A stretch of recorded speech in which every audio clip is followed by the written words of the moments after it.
Oh, Pastor Chris, Oh, Pastor I James. I come to you today with a life advice question. Since, as you know, you are um, several years older than me, I'm wondering what advice you might give me on rising above my circumstances, on being the bigger man, perhaps using a biblical example, such as your contemporary Joseph. My contemporary. Well, I am older and wiser than you. So you've come to the right place, Pastor James. Today's reading is from Genesis 45.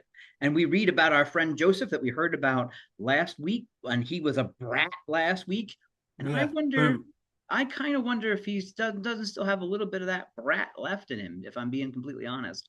Because, I mean, we talked about him being sold by the Ishmaelites. He's sold to a man named Potiphar. He winds up in prison. We're not going to talk too much about the details on that. And he's 2 years in prison before he's rescued because he can interpret dreams. And he comes to the Pharaoh because the Pharaoh's had two dreams that he cannot interpret, and neither can anyone else in Pharaoh's court. And so he's brought up out of prison, and he tells Pharaoh, "This is what your dreams mean. You're about to have 7 great bumper crop years of plenty, and then you will have 7 years of famine. So, Pharaoh, I have a plan. And my Hmm. plan is very simple: store all the grain from the first 7 years so that you don't starve in the second 7 years." And Pharaoh says, "What a fabulous plan. Why don't I put you in charge of that?" And so Joseph goes from being a slave to being in prison for at least 2 years. And then he's second in command of all Egypt. Yeah.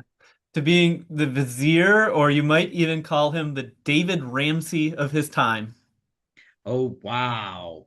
I'm gonna let I like Vizier. I'm gonna let that other part go.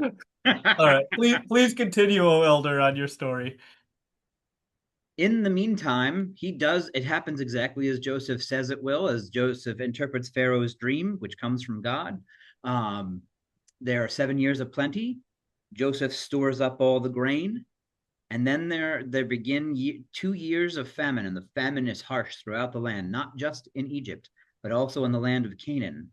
And you may remember that Canaan is where Joseph came from. And you may remember that in Canaan, his family, Jacob slash Israel, and his sons still live. His pa's still alive at this point. Paul is not a well man. He is old, well advanced in years, but he is still alive. Yeah. And remember that Joseph was his favorite son, although there is another. Because Joseph was the favored son of the favored wife. Remember, don't have favorites, that we talked about last week. Well, there's also a man named Benjamin, and Benjamin is the youngest son, and he is the second son of the favored wife, Rachel. Rachel's a great name for wife, by the way, just a complete aside.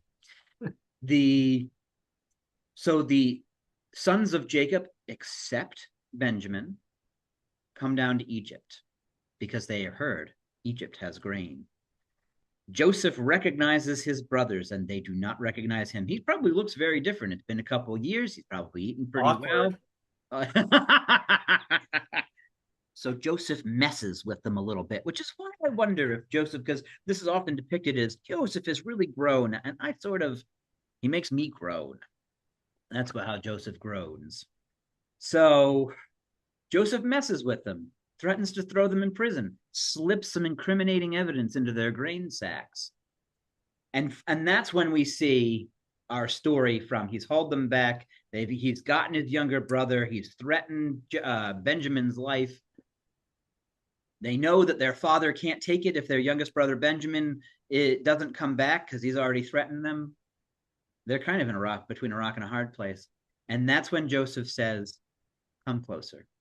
I am your brother Joseph." And the story says he wept, he sent everybody but his brothers out of the room, and he wept so loud that the household of Pharaoh heard it.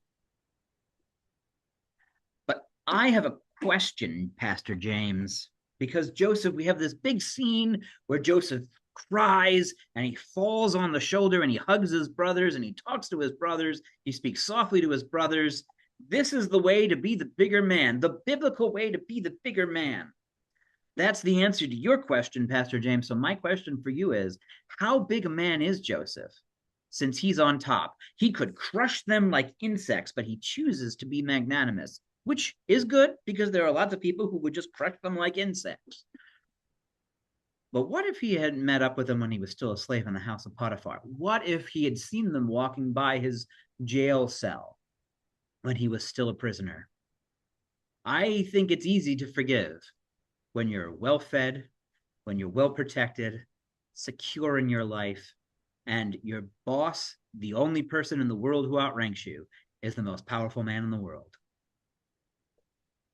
Yeah, I agree. Except that we see that people in that position all the time still don't forgive or Yeah, they're care still about. petty and unforgiving. Yes, you are Yeah. absolutely correct. And I think you know, there's something very understandable about the fact that Joseph was thrown in a pit. They did contemplate killing him.